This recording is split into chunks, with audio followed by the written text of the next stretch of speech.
Alright, welcome to today's Studio Armor review, covering my Exodite household clans, essentially the Rangers and some heavy support choices, artillery and walkers.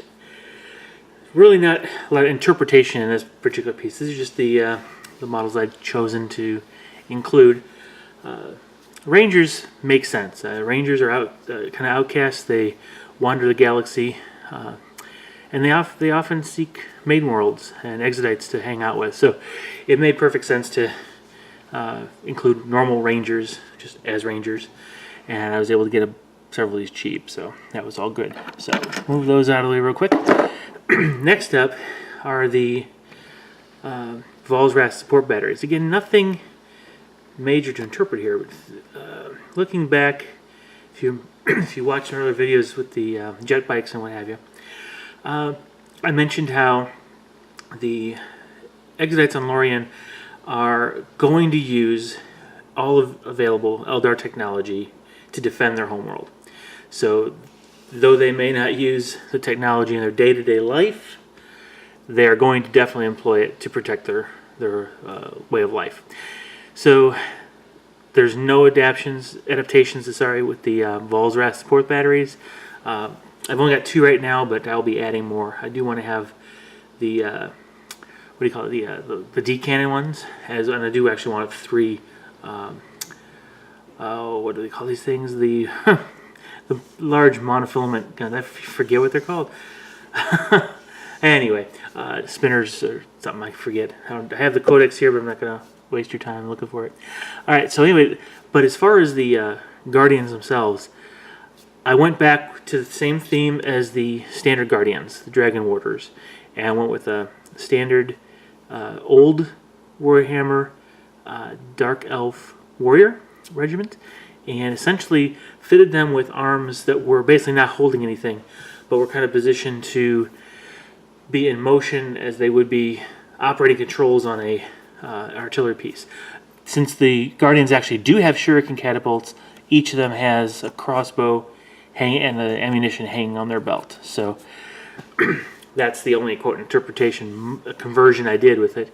But otherwise, they're a pretty standard unit. I usually include one of the warlocks in this unit when I do deploy it. That way they get conceal. That's one of the things I really want to make sure they have. It's really nice to protect these. All right, so we'll get rid of these real quick. And now it leaves us the walkers. Now again, not a lot of interpretation, but there is conversion going on here. Let's pull one up real close here and take a look. Now I don't know how many of you are familiar with the old school, the original, like Rogue Trader era, 2nd edition era, Eldar walkers. Those walkers were, just like now, open top in the rules, but they didn't have a windscreen or anything in front. The pilot was right out there in the open, and I kind of liked that fact because those are what I'll call old school war walkers.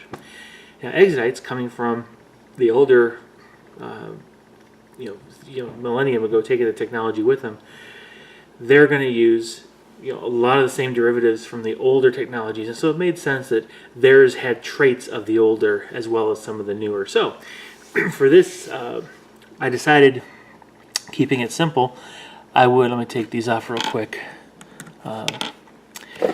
I have chosen on the sides to not use the shield that comes up here on either side. That makes it a little bit more streamlined, or more narrow in profile, not as big and bulky. And then I actually took those 2 pieces down here and shaved them a bit and glued them onto the very end to basically extend its chin. And as a result, putting no windscreen on, I'm able to have an open-faced Warwalker. So that's really the only changes I made to it.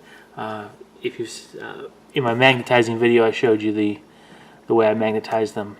I do have many guns to put on in many different configurations. Typically using, in these cases, I typically use the Eldar missile launcher and the Bright Lance, simply because I want to be able to have the opportunity for anti-aircraft spread across multiple units 'Cause right now I don't have any flyers. So I'll have usually my missile pod or missile launcher with a bright lance, as I do in the back there.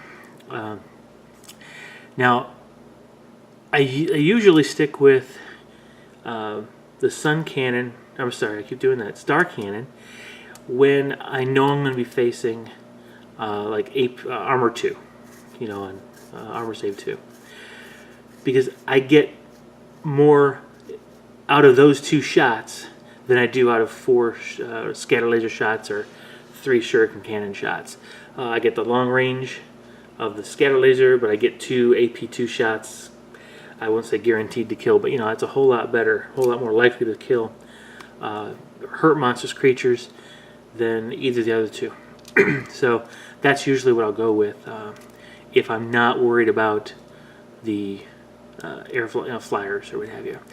So for flyers, I use the missile pods and the bright lance, because the missile pod strength 8 is going to do against most armor anyway, most medium armor, and of course the bright lance makes everything medium armor. So that's a kind of a tank buster, aircraft buster combination.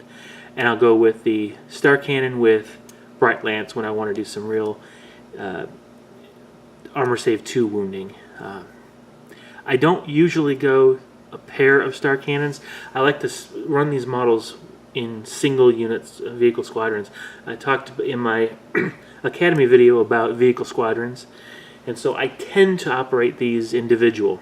However, I will occasionally, because I run out of force org chart slots, I will have to pair up sometimes.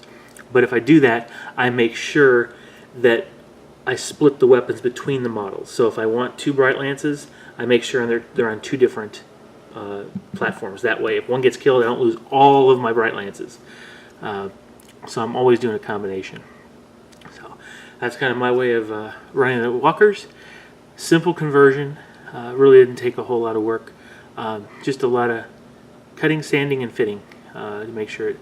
I did do some green stuff filling in right at the front to make sure it blended real well. So that was a nice short video here. I just wanted to let you know kind of how some of the regular Eldar units kind of fit into the Exodite theme for my Lorien world. And I hope you enjoyed it. Share, like, subscribe, and let me know what you think below. All right? Thanks a lot. Bye-bye.